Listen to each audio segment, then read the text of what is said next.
The devil is in the details.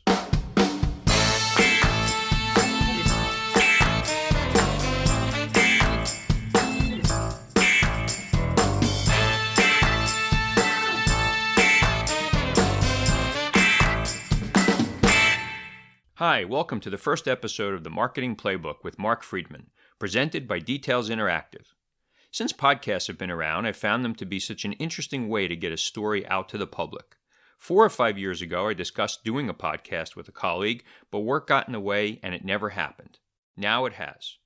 I'm hoping to bring you stories of people that will educate and entertain you and allow for you to take away 3 ideas to make your work or home life better. I'll be speaking with company CEOs from businesses that are well-known or just getting started. I'll be speaking with marketers who can share their own personal journeys of how they got to where they are today and the challenges they face within their businesses. Let me give you a quick background of who I am and why I believe my career experiences can help others inform where they want their careers to go. I grew up in Brooklyn, New York. I went to Lafayette High School. And then, because I already knew how to spell the word Lafayette, I decided to attend Lafayette College in Easton, Pennsylvania.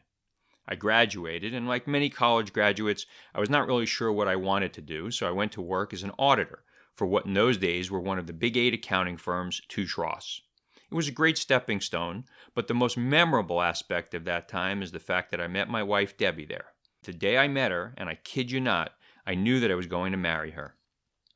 After 3 years at Touche, I went to work for a startup catalog company called Tweeds. This was all pre-web.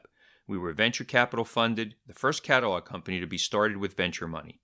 I was the controller and general jack of all trades. I had absolutely no idea how to do anything that I was being asked to do, but it was an amazing experience. Tweeds was a 9-year part of my career. Early on, I moved into the marketing team, and ultimately, that's where I stayed, never going back into accounting and finance.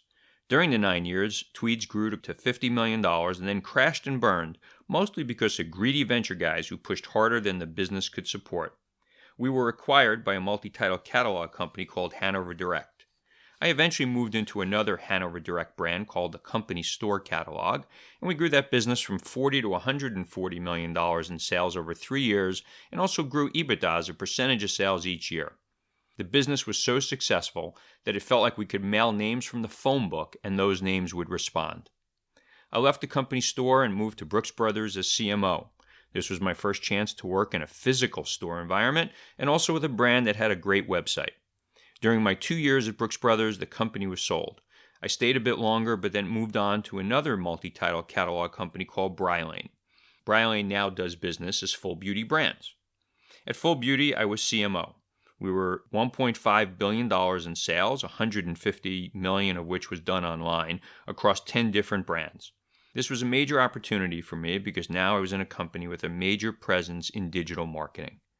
During my stay, we grew the web business to $450 million. It was great to see how consumers were changing their shopping habits. The pivot that I was making from catalog to digital would serve me well over the next dozen years or so. After Full Beauty, I spent a few years at Warnaco, a $2 billion wholesaler, where I ran digital for Speedo North America, Calvin Klein underwear, and Calvin Klein jeans. Wholesale was a totally new experience for me, and although I was not actively involved in that end of the business, seeing how design companies and manufacturers interacting with a changing retail environment was extraordinarily interesting. In 2011, I took on the role of president of e-commerce at Steve Madden. That was an amazing 7 years. This is obviously a great brand, mostly wholesale, but we had our own stores as well, and I ran the web business. The web was the largest store, and we used it to help extend the brand and allow customers to find the widest assortment of Madden product as was available anywhere. We replatformed along the way, worked with many interesting vendors, and helped support the strength of the brand. Since Madden, for the most part, I've been consulting with companies that need help thinking through their marketing strategies, whether it be how to reduce their reliance on catalogs to drive sales, or how to drive more web traffic, or how to better convert that traffic that they're already getting. When I meet with a potential client, oftentimes I hear, "We do not know what we do not know." Once I hear that, I know that they're being open and honest and introspective, and they know that they need some help. I've spent quite a bit of time working with early-stage companies, offering some mentoring advice. I love working with entrepreneurs, young and old. They're fearless, and they're willing to do whatever it takes to succeed. I will be bringing some of their stories to you on this podcast. What do I do in my spare time? Well, I have a wife, 2 kids, they're twins, and I play a lot of golf. Most of it bad, but I love the game and enjoy the competition. I'm a big sports fan, but unfortunately it's been a while since any of my teams have been really good. Mets, Knicks, Rangers, Giants. Every season's supposed to be the season that they'll be good. I'm also a big Springsteen fan. I also speak at a lot of industry events. So there you have it. I've been lucky to have worked with and for a lot of great people, and I've learned a lot from each and every one of them along the way. I love to teach and to mentor. Therefore, I've developed the Marketing Playbook for your listening pleasure. Look for a new episode soon wherever you get your podcasts. Feel free to reach out to me at mark@detailsinteractive.com or on LinkedIn or at Twitter @detailsinteract. Remember, the devil is in the details.